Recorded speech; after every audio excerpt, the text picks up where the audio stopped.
All right, welcome back to the channel. So I don't know if you guys caught it, but Gary V did a underrated, overrated segment on his YouTube channel, except he did a sports cards edition. And I thought it'd be interesting to react to. This is a very special episode of Overrated, Underrated. This is the sports card edition. Give you some of my thoughts around what I was happy to see and some of the things that I don't know whether it's that I wasn't happy to see, but some of the things that I'm actually going to really track over the next month to see whether his influence really matters in the market. Because I mean, I think it does, and I think as soon as he says something, people kind of scurry and try to jump ahead of some trends, and that'll be the subject of my next video. But let's get into what he said, and I think a couple of the points that I thought were valid were that he doesn't understand everyone's infatuation with Prism. I'm kind of on the same wavelength with that. He did call out that vintage basketball was still severely underpriced. I'm not sure I see that, but worth noting. Interesting observation. Another thing I was happy that he, I don't want to say addressed, but sort of called out was that, a lot of the speculation on the rookies of today are going to lead to a lot of people left holding the bag. All right, Tyler Hero Prism rookie. PSA 10. PSA 10 is 2,830. So a couple things. I think Tyler Hero is super fun. I think he's swaggy as shit. I think he's a real good ball player. I'm gonna go with aggressively overrated, and I'm gonna use this opportunity to make a bigger point.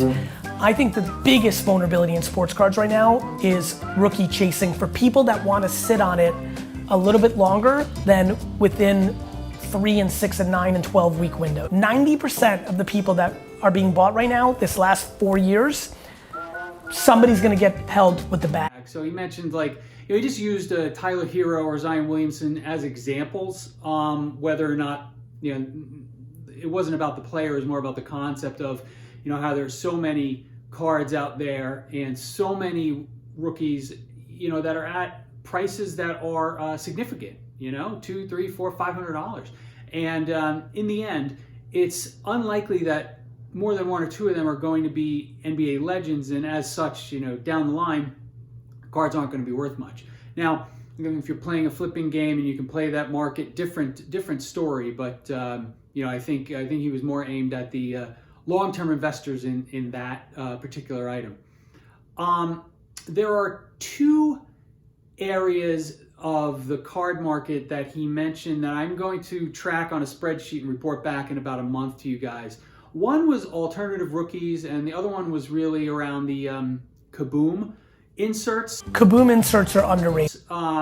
If you've tried to buy a Kaboom insert, the prices are crazy and the auctions are frenetic. So, it'd be interesting. To me, it seemed like they've gotten to be much harder to acquire, over the last few months, much less seeing where it goes from here. My sense is that it's going to be like a bit of a steep curve, but I'm going to section off some 2013 inserts because he mentioned that year specifically, and then just some others that I find pretty good volume on, and we'll see where that market goes. I think the other thing, like I was saying, the alternative rookies. Alternative rookies. Alternative rookies are grossly underrated. I'm obsessed with the Nike and Interlake Jordan. I'm obsessed with the Messi sticker. I'm obsessed with, Jesus, I'm trying to think of there's a weird Stockton rookie card from Europe that's a year before his rookie. There's a donut version of a Pippen rookie card from 87, not 88. There's the Barkley JMS from 85, not 86. When there's the Hank Aaron rookie card, the cookies. There's these alternative rookie cards that there's a Pat Riley Jack in the Box. So we mentioned some, Entenmann's Scottie Pippen rookie. I think there's another. I think it's a burger chain. Did some cards in the 60s that has an Elvin Hayes and a Pat Riley. So you mentioned a few specific ones. So I'll track those and we'll report back. Just see what kind of impact he had on that market. Because when, regardless of whether people think it's undervalued, when he calls out specific cards, it seems like people just kind of sprint out and buy. Okay, so what else was good? I think he he did call out that he thought soccer stickers would be still the core of the hobby in the soccer market. I think stickers in general continue to get bigger. I like that whole space quite a bit because I think European proper football culture continues to matter. Those are stickers, and so I think stickers are sneaky. Underrated. I found that interesting. I know that I have so many. I've got so many. I've got a bunch of stickers at PSA. Who the hell knows when those are coming back? But I was always, as I was buying them earlier in the year of last year, I was just wondering. Okay, they were somewhat easy to obtain. Some of the early 2000 Messis and Ronaldos, and I was wondering if that was an indication of popularity and whether they would be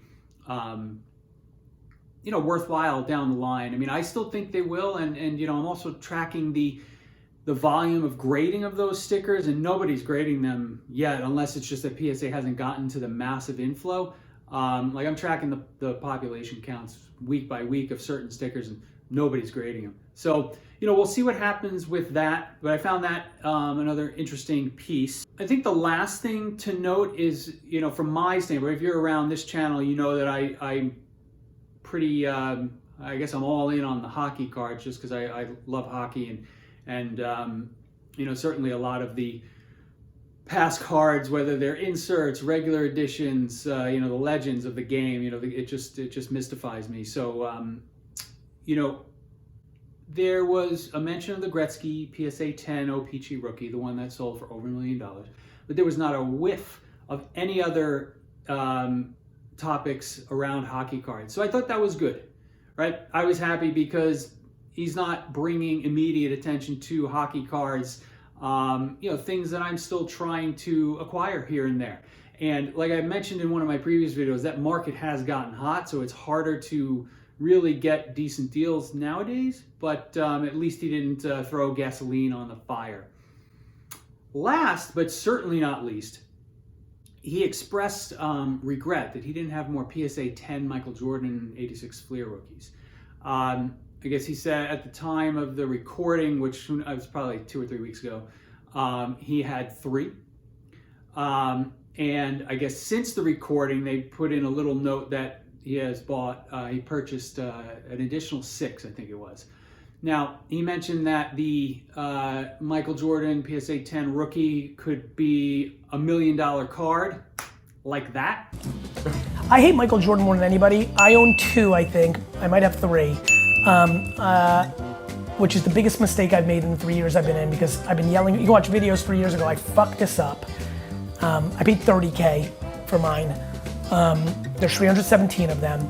It's $230,000. I'd be stunned if it's not $1 million. It's on its way because things have really gotten haywire over the last week or two. But it remains to be seen whether that will be the case. But maybe he's still trying to buy him, and he's helping. He's been part of that push, of the increased pricing. On that note, coming up next week, I'll be telling the story of my PSA 10 Michael Jordan and the status of it, because there's some stuff going on that I wanted to share.